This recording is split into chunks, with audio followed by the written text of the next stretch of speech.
The Trump administration has announced it will designate a Venezuelan cartel as a foreign terrorist organization.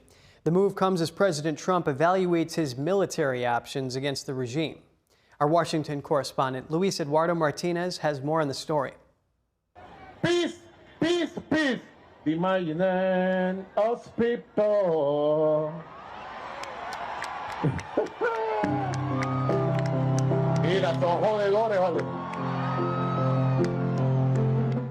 Images over the weekend of a smiling Nicolas Maduro singing John Lennon's Imagine and asking for peace have not dissuaded the Trump administration from confronting one of the region's deadliest dictatorship in its history. We have a lot of training in that part of the world. We're reactivating our jungle school in Panama. We would be ready to act on whatever the president said were needed. According to Human Rights Watch, the security forces of the Maduro regime have murdered more than 8,000 civilians in the last 9 years for resisting authority.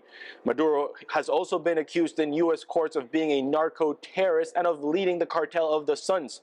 And over the weekend, the State Department announced that on November 24th, the United States will designate the Cartel of the Suns as a foreign terrorist organization. Does that mean that the U.S. government can target Maduro's assets or infrastructure inside Venezuela? It allows us to do that, but we haven't said we're going to do that.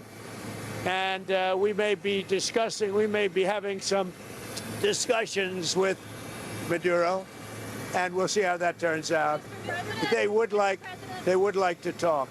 More than a third of Venezuela's population has fled the country since Maduro took power, and some 700,000 Venezuelans migrated to the United States. We didn't leave Venezuela because we wanted to. We fled Maduro. It's time for him to go. I don't care if he goes to prison, they do something to him, or he just goes away to anywhere else.